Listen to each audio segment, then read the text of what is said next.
2017 October മാസം 22-ാം തീയതി Francis മാർപ്പാപ്പ പ്രഖ്യാപിച്ച അസാധാരണ മിഷൻ മാസം, എക്സ്ട്രാordinary മിഷണറി മന്ത്.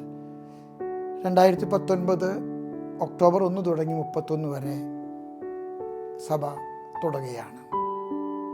സ്നേഹമുള്ളവരെ, ഇത് തുടങ്ങാൻ മാർപ്പാപ്പയെ പ്രേരിപ്പിച്ചത് 1919 നവംബർ മാസം 30-ാം തീയതി ബെനഡിക്ട് 15 മാർപ്പാപ്പ എഴുതിയ മാക്സിമം ഇല്ലൂദ് എന്ന അപ്പസ്തോലിക ലേഖനമാണ്. മാക്സിമം ഇല്ലൂദ് എന്ന വാക്കിൻ്റെ അർത്ഥം ഐതിഹാസികമായ സമാരംഭമെന്നാണ്. The മൊമെൻറ്റസ് beginning. മാർപ്പാപ്പ ഉദ്ദേശിച്ചത് പേടിച്ചരണ്ട് യഹൂദരെ ഭയന്ന് കഥകടച്ചൊളിച്ചിരുന്ന ശിഷ്യന്മാരെ പരിശുദ്ധാത്മയുടെ നേതൃത്വം നടത്തിയ പ്രാർത്ഥനയുടെ ഫലമായിട്ട് പരിശുദ്ധാത്മാവ് അവരിൽ നിറയപ്പെട്ടു. അതിൻ്റെ ഫലമായിട്ട് ഒരു കഥകൾ തള്ളിത്തുറന്നു. പന്തക്കുസ്ത ആഘോഷിക്കാൻ ജെറൂസലേമിൽ സമ്മേളിച്ചിരുന്ന പഴയ നിയമ ജനതയോട് ധൈര്യമായിട്ട് പത്രോസ് ആദ്യമായിട്ട് സുവിശേഷം പ്രസംഗിച്ചു. നിങ്ങൾ കുരിശിൽ തറച്ച് കൊന്ന കർത്താവ് ഉയർത്തെഴുന്നേറ്റു. അവൻ ഇന്ന് സ്വർഗപ്രാപ്തനാണ്. അവൻ്റെ നാമമല്ലാതെ മറ്റൊരു നാമം ഈ ലോകത്തിലെ രക്ഷയ്ക്ക് വേണ്ടി നൽകപ്പെട്ടിട്ടില്ല. ഈ മൊമെൻറ്റസ് ബിഗിനിങ്, ഈ ഐതിഹാസികമായ സമാരംഭം, അത് ഒറ്റപ്പെട്ട ഒരനുഭവമല്ല, അവസാനിക്കാൻ പാടില്ലാത്തൊരനുഭവമാണ്. The never ending experience of Pentecost.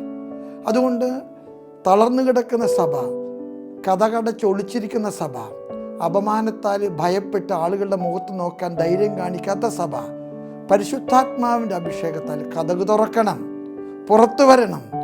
സന്തോഷത്തോടും സധൈര്യത്തോടും കൂടെ കർത്താവിൻ്റെ സുവിശേഷം പ്രസംഗിക്കാൻ മുന്നോട്ട് വരണം. ഈ അസാധാരണ മിഷൻ മാസത്തിലെ മാർപ്പാപ്പ 2 നിയോഗങ്ങളാണ് വെച്ചിരിക്കുന്നത്. മിഷനറി ജ്വലനം, സഭയുടെ മിഷനറി സാധ്യതകളെക്കുറിച്ചുള്ള ആഴമായ അവബോധം. 2 മിഷനറി ആത്മസമർപ്പണം, the total surrender for the mission. എന്നെ കേൾക്കുന്ന എൻ്റെ എല്ലാ സഹോദരങ്ങളോടും എനിക്ക് പറയാൻ ആഗ്രഹമുണ്ട്.